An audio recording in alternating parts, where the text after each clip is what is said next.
El domingo pasado os decía que no podemos olvidarnos del premio que tenemos en los cielos. El Señor quiere que nos acordemos de sus promesas, por eso nos recuerda a cada paso en las Escrituras el premio de ese llamamiento supremo de Dios en Cristo Jesús, y lo hace porque no podemos vivir desanimados en un mundo como este, en un mundo caído, en un mundo que es un desierto, en un mundo que es un desierto también para nosotros, un mundo que es un desierto sobre todo para nosotros. Así que no te desanimes, porque eso es lo que quiere el diablo. Lo que desea es que tú y yo nos desanimemos para que no prosigamos hacia la meta y nos quedemos tirados en la cuneta. Así, de esa manera, lo que él consigue es que estemos tristes e inservibles, sin querer averiguar ni el por qué ni el para qué. Dios permite a veces pruebas muy difíciles en nuestra vida.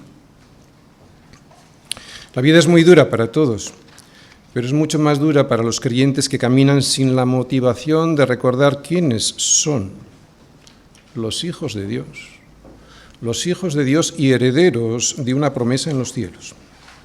Así que no podemos permitir, sin luchar, que el diablo nos quite el gozo del supremo llamamiento que nos ha entregado Dios a sus hijos. Dios no lo va a permitir, es cierto, porque a sus hijos siempre les llevará hasta el final, lo ha prometido. Pero lo que desde luego no quiere es que caminemos sin el gozo de saber el para qué de las dificultades, porque la soberanía de Dios no anula nuestra responsabilidad de luchar. ¿Otra vez? La soberanía de Dios en nuestra vida no anula nuestra responsabilidad de luchar, así que seamos valientes de una vez. Por eso Pablo anima a los filipenses a que luchen y lo hagan con el entendimiento de que luchan sabiendo por lo que luchan, para que al saberlo se puedan regocijar en las dificultades que tienen delante al entender que esas pruebas están dentro de la soberanía de Dios y por lo tanto luchan dentro de su voluntad, no luchan contra Dios y contra una especie de soberanía malvada que permite que sufras. Presta atención, la única manera de vivir con gozo en una vida llena de dificultades es cuando le das sentido a esas dificultades. Tiene sentido, ¿verdad? Otra vez, la única manera de vivir con gozo en una vida llena de dificultades es cuando le das sentido a esas dificultades. Y Pablo se lo daba de una manera poderosa. Vamos a verlo, versículo 21. Dice, porque para mí el vivir es Cristo y el morir es ganancia. Solo estaré protegido de la adversidad el día que puedo decir, y decirlo de verdad, que para mí el vivir es Cristo y por lo tanto el morir va a ser ganancia. Pero para que el morir sea ganancia, el vivir aquí y ahora tendrá que ser Cristo. Si no, el morir jamás será ganancia, será pérdida. Mientras vivamos en el egoísmo de querer recibir únicamente las bendiciones, olvidándonos de quién es el que las da, no podremos decir de verdad que para nosotros el morir es ganancia. ¿Por qué? Pues porque con esa herida, esa hinchazón y esa podrida llaga del egoísmo en nuestro corazón, llaga que no ha sido curada, ni vendada, ni suavizada con aceite, jamás desearemos dejar un mundo que amamos más que a Cristo. Por eso Pablo nos dice que necesitamos conocer más a Cristo, conocerlo más para poder amarle y así tener siempre a Cristo en nuestra mente, en nuestro corazón y en nuestra voluntad. Bien, todo esto ya lo explicamos el domingo pasado, especialmente qué era la vida de verdad. Pero hoy, después de entender qué es la vida de verdad, vamos a intentar mostrar qué es la muerte y lo que nos espera tras ella. Y es que solo entendiendo qué es de verdad la vida y qué es de verdad la muerte, podremos decidir con agrado hacer la voluntad de Dios. Solo después de entender qué es la vida de verdad y qué es la muerte de verdad, podremos decidir con agrado hacer la voluntad de Dios a pesar de las dificultades. Todos los creyentes teóricamente quieren hacer la voluntad de Dios, pero muchos no saben discernir entre sus propios deseos y lo que Dios quiere para ellos. Bien, pues hoy Pablo nos va a enseñar algo muy práctico. ¿Qué pasos debemos seguir para distinguir la voluntad de Dios de nuestros propios deseos? Tenemos muchas dificultades para discernir la voluntad de Dios. ¿Y por qué? Ya lo acabo de decir, porque deseamos mucho más recibir las bendiciones de Dios que conocer a aquel que nos las da. Si no fuese así, sería mucho más fácil conocer lo que Dios quiere que hagamos, porque al no estar condicionados por el deseo de querer cosas, sino por el anhelo de conocer a Cristo, le escucharíamos más a Él que a nosotros mismos. Pero claro, todo nuestro anhelo está enfocado en las cosas, y por lo tanto perdemos de vista y de perspectiva lo que Pablo nos dice: conocer a Cristo para amarle a Él y no a esas cosas. Versículos del 22 al 26.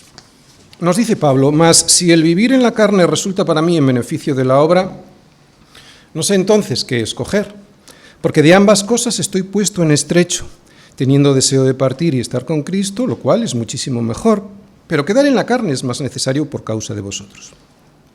Y confiando en esto, sé que quedaré, que aún permaneceré con todos vosotros para vuestro provecho y gozo de la fe, para que abunde vuestra gloria de mí en Cristo Jesús por mi presencia otra vez entre vosotros. ¿Cómo discernir la voluntad de Dios entre lo que deseo hacer y lo que debo hacer? Filipenses 1, versículos del 22 al 26, y el esquema de la predicación es el siguiente. Primera parte: ¿cómo discernir la voluntad de Dios? Versículos 21 y 22. Segunda parte: mis deseos, versículo 23. Tercera parte: mis responsabilidades, versículos del 24 al 26. Primera parte: ¿cómo discernir la voluntad de Dios? Porque para mí el vivir es Cristo y el morir es ganancia. Mas si el vivir en la carne resulta para mí en beneficio de la obra, no sé entonces qué escoger. Bien, el domingo pasado explicábamos qué era la vida de verdad, porque sin saber qué es la vida, difícilmente podremos decir para nosotros que el vivir es Cristo. Y hoy veremos qué es la muerte de verdad, y no lo que cree la gente que es la muerte, para poder decidir con entendimiento que el morir es ganancia, porque si no es eso así, solo será una frase hueca. Bien, pero antes de entrar en profundidad sobre esto, debemos decir una vez más que la soberanía de Dios no anula nuestra responsabilidad jamás. Sabemos que la vida de Pablo estaba enteramente sometida a la voluntad de Dios.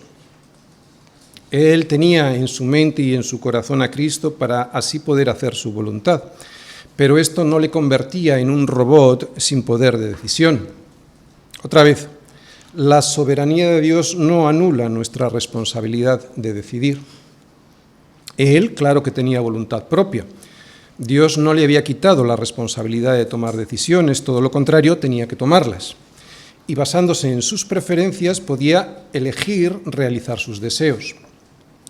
Y aquí comienza el problema, porque los creyentes necesitamos discernir si esos deseos coinciden con la voluntad de Dios o son los deseos engañosos de un corazón que no ha sido limpiado por la palabra. El domingo pasado vimos a Pablo dando el primer paso para discernir la voluntad de Dios cuando nos decía que ahora también, al igual que había ocurrido en ocasiones anteriores, ahora también Cristo sería magnificado en su cuerpo, o por vida o por muerte. Y sería magnificado primero porque no iba a negar el nombre de Cristo ante un tribunal, aunque le condenasen a muerte, pero también sería magnificado el nombre de Cristo si salía con vida, porque de esa manera podría seguir predicando el nombre de Cristo para el progreso del Evangelio. Así que después de decidir que cualquiera de las posibilidades que Dios le pusiera delante haría más grande el nombre de Cristo, hace una reflexión sobre qué es lo que más le gustaría que ocurriese y así poder elegir. Y en esa reflexión, Él nos deja una pauta para poder tomar la decisión acertada en el caso de que podamos tener la elección de decidir. En el caso de Pablo no era posible elegir, pero Él nos deja este mecanismo de decisión que nos ayuda a poner las cosas en su perspectiva correcta, por si tuviésemos la posibilidad de hacerlo, de decidir entre una cosa y otra. Y esto es santidad. Rendir todos nuestros deseos y preferencias a la pregunta clave que previamente todos nos deberíamos hacer antes de tomar una decisión. Y es esta. La primera pregunta es: ¿cómo podría ser magnificado Cristo mejor en mi vida? ¿Si hago A o si hago B? En el caso de Pablo vemos que estaba entre la espada y la pared. Al principio de su reflexión no lo tenía muy claro. no parecía que supiese bien qué escoger. En este versículo 22 vemos que lo primero que hace es plantearse las posibilidades que tiene y en base a ellas parece inclinarse por su preferida. Nos dice que él prefiere morir porque para él el morir es ganancia. O sea que aunque cree que va a salir libre de la cárcel, si al final no es así y le condenan a muerte, él va a salir ganando. ¿Y qué es eso lo que prefiere? Es evidente que a Pablo le gustaba la vida y que no tenía ideas de suicidio. Sin embargo, vemos que prefiere morir a vivir. ¿Por qué? Bien, eso es lo que voy a intentar explicar ahora y vamos a intentar averiguar antes de seguir. ¿Cómo es posible que para un creyente sea una ganancia el morir? Yo creo que hay muy pocos cristianos que dirían esto de una manera sincera. Sabemos algunas cosas de lo que nos ocurrirá después de la muerte, pero nos aferramos demasiado a la vida como para ver la muerte como una ganancia, como algo en lo que vamos a salir ganando el día que ocurra. Por eso quiero, y antes de seguir mostrando las pautas que Pablo nos va a dar para poder discernir cuál es la voluntad de Dios para nuestras vidas, quiero explicar lo mejor que pueda qué es la muerte. Por lo menos la muerte de alguien que ha vivido su vida en Cristo. Vamos a volver a recordar el versículo 21. Pablo nos dice ahí que, porque para mí el vivir es Cristo y el morir es ganancia. Bien, el domingo pasado vimos qué es la vida, pero ¿qué es la muerte? Bien, a las personas en general no les gusta hacerse esta pregunta, más aún, les molesta que se la hagas. Recuerdo en una ocasión, en una comida de Navidad en mi casa, que mi suegra intentaba compartir el Evangelio a mis padres y ella les decía que estaba deseando estar con el Señor. A lo que mi padre, huyendo de la cuestión que se suscitaba, le dijo: la muerte pa'l de enfrente. Y al año siguiente estaba muerto. La muerte no es un asunto que a la gente le guste tratar y, como en el caso de mi padre, la suele despachar de forma graciosamente desagradable cuando se plantea en una conversación. Mi padre ni siquiera intentó posponer el tema, es que lo rechazó de forma tajante y yo sé que se sintió molesto y disgustado por esa cuestión. Poco antes de morir me miraba aterrorizado.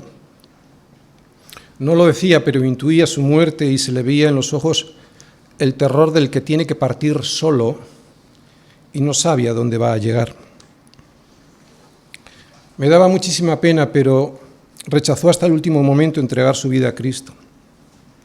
Siempre se sintió cómodo en su religión católica, pero la religión no le pudo dar lo que más necesitaba en ese momento: la salvación y la seguridad de sentir esa salvación. Así es con la mayoría de la gente, lo digan o no, miren de frente a la muerte rechazando a Cristo o mirando hacia otro lado pensando que de esa manera con ellos no va la cosa. Pero nosotros sabemos que para que la muerte sea ganancia, la vida ha de ser vivida en Cristo. Y es lo que ellos no quieren ni plantearse. Ya vimos hace 7 días lo que era la vida vivida en Cristo y lo que producía esa vida vivida en Cristo en la propia vida. Pero ¿qué produce en la muerte una vida vivida en Cristo? Es lo que vamos a ver hoy. Pues una muerte superada por Él, por Cristo, para nosotros. Porque Cristo quitó la muerte y sacó a luz la vida y la inmortalidad por el Evangelio. Fue gracias a la resurrección que Él dio la prueba definitiva que la muerte podía ser superada y vencida. Claro, se puede. Pero para ello tendríamos que haber vivido una vida perfecta, sin ningún tipo de pecado, sin asomo de mancha, y eso, claro, es imposible para nosotros, pero se puede superar la muerte. La prueba es Cristo. Pero Cristo vino para vivir esa vida que nosotros no podíamos vivir, y ese es el regalo de Dios en Cristo. En Cristo. Cristo vivió una vida perfecta y por eso la muerte no tuvo poder sobre él. Por eso sin Cristo, sin estar en Cristo, este regalo de la resurrección para vida eterna no se puede disfrutar. Sin Cristo, la muerte se convertirá en definitiva, en la segunda muerte de la que habla Apocalipsis, y que consiste en que los cobardes e incrédulos, los abominables y homicidas, los fornicarios y hechiceros, los idólatras y todos los mentirosos, o sea, todas las personas que no han sido justificadas por la sangre de Cristo, porque no han querido ser perdonadas por Él, todas, tendrán su parte en el lago que arde con fuego y azufre, que es la muerte segunda. Al levantarse de entre los muertos, el Señor mostró a sus discípulos y a nosotros también que había vencido a la muerte. Por eso Pablo puede decir con semejante seguridad que para él la muerte no es una pérdida, sino ganancia. Y la pregunta que todos nosotros nos podríamos y nos deberíamos hacer ahora aquí es: ¿soy capaz de decir lo mismo que dice el apóstol Pablo? Me creo las palabras de Jesús cuando les dijo a sus discípulos que no nos preocupásemos, que Él salía a preparar morada para nosotros. ¿Recordáis? No se turbe vuestro corazón, ¿creéis en Dios? Creed también en mí. Se estaba asimilando a Dios.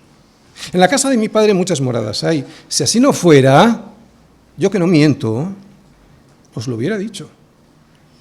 Voy pues a preparar lugar para vosotros, y si me fuere, y se fue, y os prepararé lugar, vendré otra vez y vendrá, y os tomaré a mí mismo para que donde yo estoy, vosotros también estéis. Este partir y estar con Cristo que Pablo menciona de nuevo en el versículo 23 es ganancia para el cristiano. Partir y estar con Cristo es una de las cosas que les dice Pablo a los corintios cuando habla de que las tribulaciones aquí son momentáneas, pero que sabemos que si nuestra morada terrestre, este tabernáculo, esta tienda de campaña, se deshiciere, está hablando de la muerte, tenemos de Dios un edificio, una casa no hecha de manos, eterna en los cielos. Así que partir es desmontar, deshacer la tienda en la que estamos viviendo en este mundo, nuestra vida y nuestros cuerpos, para vivir en un edificio permanente que es el que Cristo nos ha preparado. La idea que nos muestra Pablo aquí con esta idea de partir es que vivimos como peregrinos, y como peregrinos habitamos como en tiendas de campaña. Por eso no se nos ocurre ni por un momento pensar que moramos definitivamente en ellas. Por lo tanto, para nosotros la muerte consiste en desmontar la tienda y en levantar el campamento para partir a la casa definitiva con Cristo que Él nos tiene guardada. Eso es lo que Pablo está diciendo con partir y estar con Cristo. Así que este partir y estar con Cristo es ganancia para el cristiano, y las razones que podríamos dar son las siguientes. Primera razón, porque se supone que estás peregrinando, ¿sí o no? Hacia el monte santo del Señor, Jerusalén la celestial. Y si dices esto así, claramente das a entender que estás buscando una patria. Pues si estás pensando en aquella que dejaste atrás, de la que saliste, ciertamente tienes tiempo de volver. Pero anhelas una mejor, ¿sí o no? Esto es la celestial. Por lo cual, si esto es cierto, si anhelas una mejor, Dios no se avergüenza de llamarse Dios tuyo y por eso te ha preparado una ciudad. Por fe, como Abraham, que siendo llamado, obedeció para salir al lugar que había de recibir como herencia. Y salió sin saber a dónde iba, esperaba una ciudad que tiene fundamentos. No esperaba una tienda ni un campamento, sino una ciudad cuyo arquitecto y constructor es Dios. ¿O no buscáis vosotros esa ciudad? ¿Para qué estáis aquí si no? Para que te recuerde que tienes un lugar preparado, construido por Dios, con los cimientos y fundamentos sólidos basados en la verdad que es Jesús, y no como en este mundo, que está construido sobre la mentira y que al final será deshecho, quemado y fundido. Nuestra ciudadanía está en los cielos, ¿o no? Estamos aquí, pero esta no es nuestra patria. Nuestra patria de origen está en los cielos y allí queremos volver porque es allí donde pertenecemos. Esto es algo que sabemos porque nos lo dice el Espíritu Santo en nuestro interior. Nos dice que aquí nada nos retiene, que estamos de paso y que el paso por esta vida es muy breve. Bien, esta es la primera razón. La primera razón de por qué estar con Cristo es ganancia para nosotros, que no pertenecemos aquí, que nuestra casa está con Cristo y que por eso, como mi verdadera ciudadanía está allí, yo quiero estar con Él. Segunda razón, según el hombre interior, ese que ha sido transformado por el Evangelio, según el hombre interior me deleito en la ley de Dios, pero veo otra ley en mis miembros, en este cuerpo que todavía no ha sido glorificado, veo otra ley en mis miembros que se revela contra la ley de mi mente, que sí ha sido transformada por la palabra, y que me lleva cautivo a la ley del pecado, que está en mis miembros. Por eso me siento miserable. Y me digo, ¿quién me librará de este cuerpo de muerte? Aquí tenemos la segunda razón. Quiero librarme de este cuerpo de muerte que me lleva a pecar, aun cuando no quiero hacerlo, aun cuando odio hacerlo.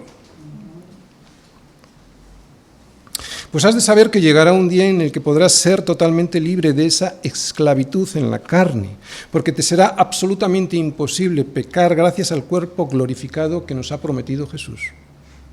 Así que aquí hemos visto la primera razón por la cual morir es ganancia para el cristiano. Primera, porque no pertenezco aquí.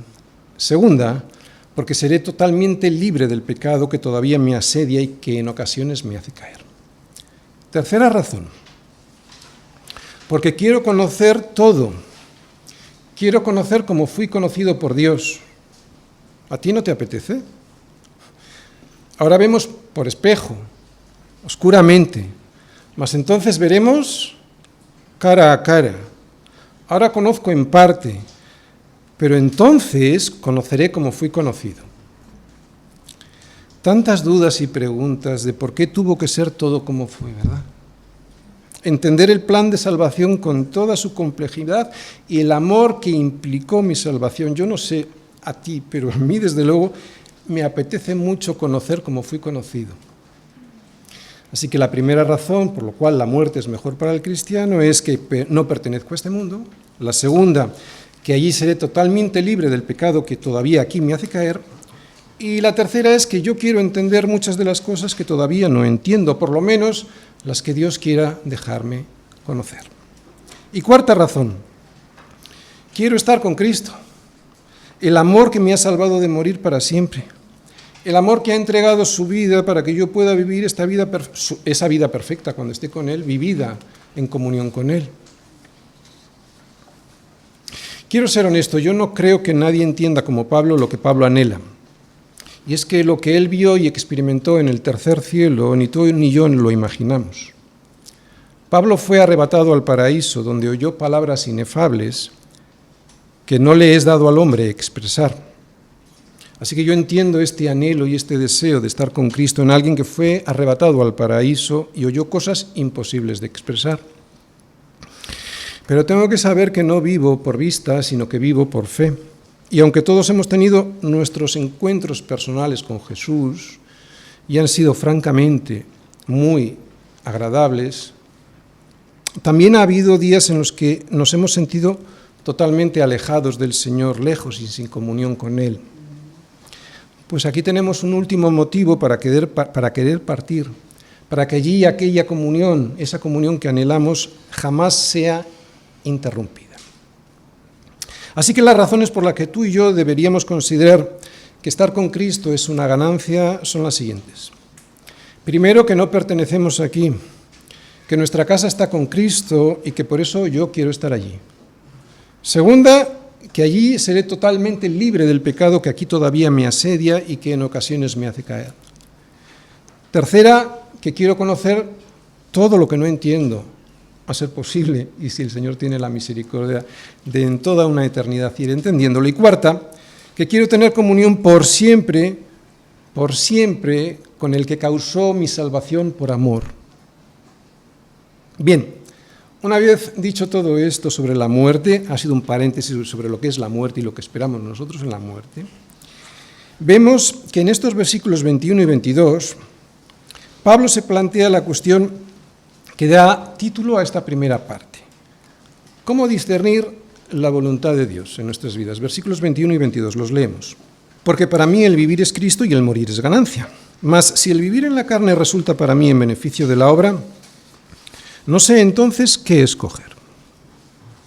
Vemos que Pablo no sabe qué escoger, pero al plantearse la cuestión de esta manera tan honesta, nos da unas pautas para seguir en nuestras propias vidas. Bien, al no estar seguro de qué escoger, nos muestra que todos tenemos unas preferencias, unas inclinaciones naturales, que muchas veces se enfrentan a nuestras responsabilidades. Otra vez, que tenemos unos deseos, unas inclinaciones, unas preferencias que a veces se enfrentan con nuestras responsabilidades. Hay que decir que hacer este tipo de reflexión, plantearse nuestros deseos y nuestras responsabilidades, no siempre soluciona la cuestión de cómo discernir la voluntad de Dios, pero ayuda mucho porque pone el asunto en la perspectiva correcta y no solo lo deja al albur de nuestros deseos. Así que cuando intentemos averiguar cuál es la voluntad de Dios para nuestras vidas, ante cualquier asunto que se nos presente y que no vemos nada claro, bien haríamos en poner nuestros deseos frente a nuestras responsabilidades. Nuestros deseos que pudieran ser piadosos o no, frente a nuestras responsabilidades. Y si con un limpio corazón y siendo honestos, lo más honestos posibles, no coinciden nuestros deseos con nuestras responsabilidades, entonces decidir qué debemos hacer. Esto es lo que hago yo siempre en el despacho cuando la gente entra. Básicamente es eso. Expongo algunos versículos bíblicos y les hago hacer una lista con 2 filas. ¿Cuáles son sus deseos y cuáles son sus responsabilidades? Y que ellos elijan, yo no les digo lo que tienen que hacer. Se trata, pues, de hacer una lista imaginaria con 2 filas. La primera, cuáles son mis deseos y preferencias y pudieran ser perfectamente piadosas, frente a cuáles son mis responsabilidades, en mi familia, en mi trabajo, en la iglesia, viendo los dones que Dios me ha dado y si debo usarlos en vez de estar ocioso, o si en esta ocasión no debo intervenir. Bien, acabamos de ver en estos versículos 21 y 22 la forma de averiguar cuál puede ser la voluntad de Dios en un momento dado, con una lista de preguntas en las que tenemos que dar respuestas a estas preguntas. En la primera fila de preguntas yo debería poner mis deseos y preferencias, ¿verdad? Pues es lo que vamos a ver. Segunda parte, mis deseos. Porque de ambas cosas estoy puesto en estrecho, teniendo deseo de partir y estar con Cristo. ¿Veis lo que he subrayado? Partir y estar con Cristo era el deseo, lo cual es muchísimo mejor. Vemos que Pablo quería partir, esa era su preferencia, ese era su deseo, no cabe la menor duda. Lo dice sin ocultarlo o esconderse. Pero dice más. Dice que está entre la espada y la pared.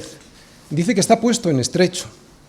Que si tuviese en sus manos decidir qué hacer, no sabría si elegir entre su deseo de partir, que para él es muchísimo mejor, o quedarse en su cuerpo y seguir en el ministerio, que aunque no lo dice, entendemos que para él no es lo mejor. No es un hipócrita. Nadie le podría echar en cara que quiera dejar el ministerio o irse con Cristo. ¿Quién se atrevería después de todo lo que estuvo sufriendo? Años antes, cuando les escribió a los Corintios, le dijo un montón de cosas, os las leo. Estuvo en azotes sin número, en cárceles más, en peligros de muerte muchas veces. De los judíos, 5 veces recibió 40 azotes menos 1. 3 veces fue azotado con varas. 1 vez apedreado. 3 veces... Ya entonces padeció naufragio.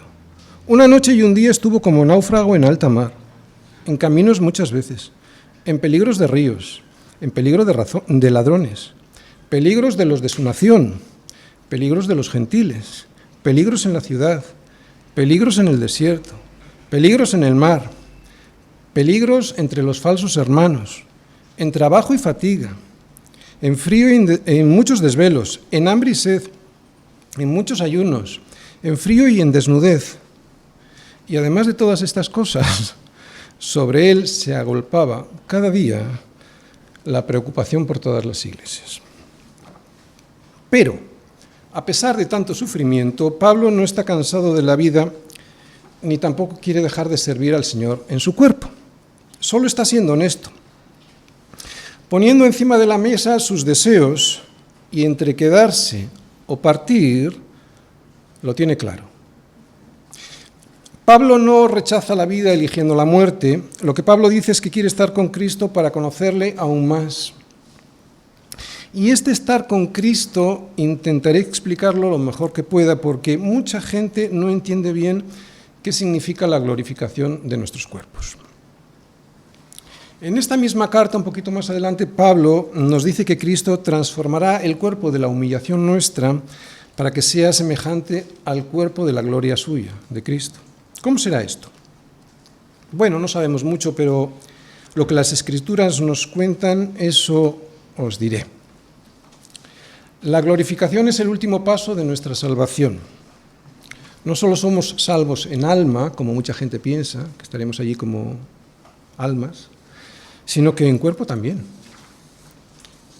Cuando seamos glorificados, seremos transformados de tal manera que tendremos un cuerpo semejante al cuerpo de Cristo que tiene ahora, un cuerpo al que le será imposible pecar. Pero esta glorificación final tiene dos partes. La primera, cuando muramos, nuestra alma partirá, como nos dice Pablo en el versículo 23, dejando nuestro cuerpo de pecado y seremos llevados a la presencia de Dios. Esto será inmediato. Lo dice Pablo aquí, que el morir es estar con Cristo. No hay nada de por medio. El morir es estar con Cristo.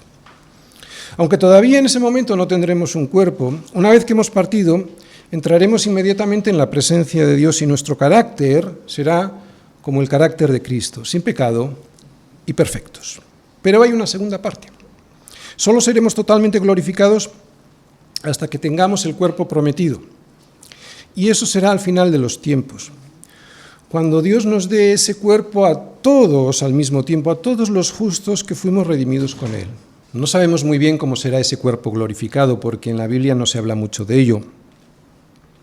Pero lo que sí sabemos es que serán cuerpos como el cuerpo glorificado de Cristo. El apóstol Juan en su primera epístola nos dice: amados, ahora somos hijos de Dios y aquí todavía no se ha manifestado lo que hemos de ser. Pero sabemos que cuando Él se manifieste, está hablando de la segunda venida, seremos semejantes a Él, porque le veremos tal como Él es. También en otras partes de las Escrituras se nos dice que será un cuerpo incorruptible. En 1 Corintios 15, 42 dice Pablo: así también es la resurrección de los muertos. Se siembra en corrupción, se resucita en incorrupción. También nos reconoceremos los unos a los otros. Por lo menos eso es lo que les pasó a los discípulos cuando vieron a Jesús después de la resurrección. Que cuando les mostró las manos y el costado, los discípulos se regocijaron viendo al Señor. O sea, que reconocieron al Señor y vieron las cicatrices de su cuerpo resucitado y glorificado. Sabemos que se presentó varias veces después de su resurrección a los discípulos y en otra ocasión se asustaron al verle porque pensaban que veían un espíritu. Pero Jesús les tranquilizó y les dijo: mirad mis manos y mis pies, que yo mismo soy. Palpad y ved, porque un espíritu no tiene carne ni huesos, como veis que yo tengo. Y se pusieron muy contentos. Y como todavía ellos de gozo no lo creían y estaban maravillados, les dijo: ¿tenéis algo aquí de comer? Entonces le dieron de un pez asado y un panal de miel, y él lo tomó y comió delante de ellos.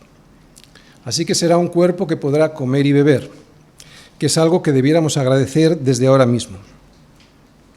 Tener un cuerpo aquí que disfruta desde ahora mismo de los sabores y olores de la comida y de la bebida es algo que muchos cristianos no se dan cuenta de la bendición que es. Que los incrédulos no lo agradezcan es normal porque ellos no agradecen nada a Dios. Pero que nosotros no nos demos cuenta de la bendición que eso significa es muy triste. Y Dios nos ha preparado un cielo nuevo y una tierra nueva para que podamos disfrutar de nuestros cuerpos glorificados, incapaces de pecar, con la bendición sensorial de la comida y la bebida, con el conocimiento de lo que ahora no entendemos y sobre todo con la presencia de Cristo, lo cual es muchísimo mejor. Menuda promesa, menuda perspectiva que tenemos nosotros frente a la que tienen los incrédulos sobre la muerte. La certeza de las promesas de Dios para nosotros nos hacen ver la muerte de una manera muy diferente a como ellos la ven. Es cierto, y no podría ser de otra manera, que nos duele. Jesús lloró frente a la tumba de su amigo Lázaro, ya que la muerte es la paga del pecado. ¿Cómo no vas a llorar por eso? Pero saber lo que sabemos sobre nuestra partida para estar con Cristo nos alegra, nos debiera alegrar profundamente el alma. ¿Quién no se alegra cuando, estando de viaje y por muy buenos hoteles en los que se pueda alojar, puede regresar a casa, al hogar, a la patria querida y extrañada para estar con los suyos, con su padre, con su hermano mayor, ese que se peleó por nosotros en el patio del colegio y que venció y nos dio la dignidad que el que nos pegaba nos quería quitar? Imagínatelo de esta manera. El padre envió a tu hermano mayor para que se peleara de aquel que te estaba pegando para humillarte. Claro que Pablo tenía sus deseos y su preferencia era volver a casa, pero también nos dice que estaba en estrecho, que estaba dividido entre dos posibilidades. Primera, lo que él consideraba mejor, que era partir con Cristo, o segundo, seguir con las responsabilidades que le había entregado Cristo para cuidar a su pueblo. Y lo que vamos a ver ahora es que en la segunda fila de la lista puso en la primera eran sus deseos, en la segunda fila de la lista lo que va a poner es sus responsabilidades por encima de sus deseos personales. Y lo vamos a ver en los versículos del 24 al 26. Tercera parte, mis responsabilidades. Pero quedar en la carne es más necesario por causa de vosotros. Y confiado en esto, sé que quedaré, que aún permaneceré con todos vosotros para vuestro provecho y gozo de la fe, para que abunde vuestra gloria de mí en Cristo Jesús por mi presencia otra vez entre vosotros. Bien, acabamos de ver la lista con las dos filas de cosas que Pablo pone por escrito para decidir cuál puede ser la voluntad de Dios para su vida. Y aunque es verdad que en este caso va a depender de Dios, porque estaba preso y por lo tanto no dependía de él querer o no salir, sí que esta reflexión nos deja una pauta de cómo debemos tomar las decisiones en las que no tenemos muy claro cuál puede ser la voluntad de Dios. Entre las dos alternativas que nos ha mostrado, ahora Pablo, ya después de mostrar sus preferencias y deseos y ahora sus responsabilidades, ahora parece que ya lo tiene claro. Él elegiría su responsabilidad en el apostolado por ser más necesario por causa de los filipenses. Y si algo aprendemos de estos versículos, además de esta pauta que acabamos de mencionar para poder tomar las decisiones correctas delante de Dios, o sea, hacer una lista con dos filas de cosas, mis deseos y mis responsabilidades, además de eso, o sea, de cómo podemos averiguar cuál es la voluntad de Dios, aprendemos que en nuestras vidas solo acaban cuando Dios lo considera necesario. Mientras tanto, todos nosotros seguro que tenemos algo que hacer, seguro, aunque nos parezca que nuestra vida no vale nada. Mirad, hay personas jóvenes con discapacidades o personas mayores que se preguntan por qué Dios no les lleva, que partir y estar con Cristo para ellos sería muchísimo mejor. Pero si la voluntad de Dios es que sigan viviendo, una de las razones, probablemente la principal, sea esta: que puedan seguir bendiciendo a otros, aunque a ellos les parezca que eso no puede ser. Mientras el Señor no nos lleve, todos debiéramos decir, como dice Pablo, que quedar en la carne es más necesario por causa de vosotros. Yo lo tengo claro, si el Señor todavía me mantiene con vida en esta tierra es para que pueda servir a los demás a través de la predicación de la palabra y más cosas, claro.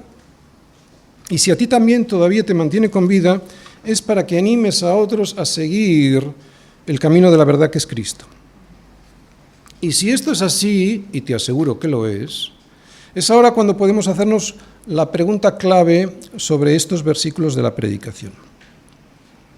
¿Mi vida anima a otros a crecer en el Señor y a regocijarse en Él? ¿O paso de todo? Porque ¿para qué crees que Dios te ha dado la vida? Yo sé que muchos nos sentimos inútiles y otros pensamos que somos una carga para la Iglesia, sobre todo los más mayores, pero eso no es cierto. El Señor me dice a mí y a todos que tengo que redimir el tiempo, que ya tendré tiempo más que de sobra para disfrutar en la eternidad con Él cuando parta y esté con Cristo, que de momento siga que siga, no que me quede de brazos cruzados, que siga con mi propósito aquí, que es ayudar a otros. A ver, aunque solo sea con mi presencia y mis oraciones. La mayoría quiere quedarse en este mundo todo el tiempo posible para satisfacer sus propias necesidades, para satisfacer sus propias necesidades. Pero Pablo quería hacerlo por motivos muy diferentes. Y los vamos a ver por si nos ayuda a ver estos motivos para provecho para nuestra vida. 3 motivos. Primer motivo, él dice, para vuestro provecho. Para vuestro provecho significa para vuestro progreso. Pablo quería quedarse para que los hermanos en Filipos y en el resto de las iglesias progresaran, crecieran en el conocimiento de Cristo. La iglesia en Filipos era una iglesia joven, de hecho, las iglesias en todo el mundo también lo eran. Y eso lo que significaba es que el ministerio de Pablo era muy necesario. Es que ahora hay mucha gente predicando, pero en aquel entonces acababan de salir de una vida llena de paganismo, de inmoralidad y de idolatría. No sabían muchas cosas. Estaban sustentados por el Espíritu Santo de Dios, pero Pablo era su apóstol y se sentía responsable de la enseñanza para el progreso del Evangelio en ellos. Así que Pablo prefiere quedarse por responsabilidad antes que disfrutar de la presencia del Señor en la eternidad. Para eso ya tendría tiempo más que de sobra y la necesidad de la iglesia le abruma. Es por eso que sabe que Dios le va a librar de la cárcel. Segundo motivo para quedarse, para vuestro gozo de la fe. Para que la fe produzca gozo, es necesario saber más sobre Cristo y su Evangelio. Y para que los filipenses sabieran más sobre Cristo y su Evangelio, era imprescindible que alguien les mostrara de una manera personal, y no solo desde un punto de vista doctrinal, viviendo con ellos, para que de esa manera pudieran conocer mejor esa sentencia que antes había escrito, que para él el vivir es Cristo. Yo estoy seguro que Pablo mostraba apasionadamente su amor por Cristo y su Evangelio. Por eso quería quedarse, porque creía que Dios quería que lo siguiera haciendo. Si no progresan en el Evangelio y si no viven con alegría esa fe en el Evangelio en el que van progresando, entonces Pablo piensa, tendrían un peligro en su vida, o sea que su vida espiritual se estancara, y eso lo que significa es ir hacia atrás, porque estancarse en la fe significa que ese gozo del principio desaparece y en su lugar surge la depresión, la apatía y el desánimo. Fijaros, por eso estos 2 motivos aparecen unidos con una I en el versículo 25, con una I como conjunción copulativa. Porque el progreso en la vida cristiana y el gozo que produce ese progreso no se pueden separar el uno del otro. Porque el progreso en la vida cristiana y el gozo que produce ese progreso no se pueden separar. Dice, para vuestro provecho y gozo de la fe, y estos son los 2 primeros motivos que Pablo presenta para explicar cuál es su responsabilidad con la Iglesia. Ahora veremos el tercero. Tercero, para que abunde vuestra gloria de mí en Cristo Jesús por mi presencia. Fijaros, esto es muy interesante, porque Pablo siempre le quería dar la gloria a Dios en todo, y claro, también quería que los demás lo hicieran. Así que, en su salida de la cárcel y en su vuelta a estar con ellos en Filipos, en su salida de la cárcel y al estar y al aparecer por la iglesia con ellos en Filipos, él encuentra otro motivo más para que los filipenses le den gracias a Dios, y al mostrar este agradecimiento a Dios de los filipenses, también pueda darle los filipenses toda la gloria por semejante bendición. ¿Entendéis? No tanto porque se alegraran en sí de verle, sino lo que quería es que abundaran en ellos las acciones de gracias a Dios por esa liberación. Cristo sería glorificado por los filipenses cuando vieran entrar a Pablo por la iglesia después de su liberación en Roma. Esta era la guinda del pastel. Este era el motivo por el cual Pablo quería salir de la cárcel. Para que abunde vuestra gloria de mí en Cristo Jesús por mi presencia. O sea, que por verme a mí presente en la iglesia le podéis dar la gloria a Dios. Termino. La responsabilidad de Pablo delante de Dios y delante de su iglesia le hacía querer cumplir con su propósito apostólico, aunque partir y estar con Cristo era lo mejor para él. Yo creo que este podría ser un muy buen resumen de los versículos que hoy hemos predicado, que entre las dos cosas, sus deseos y su responsabilidad, él apostó por su responsabilidad. También me gustaría decir que Pablo no tenía miedo a la muerte, y eso nos enseña otra lección, que él estaba seguro de su salvación. ¿Estás seguro de tu salvación? Sé que puedes tener dudas. A mí me vienen a veces esas dudas porque pienso que no llego al nivel que veo que tenía Pablo.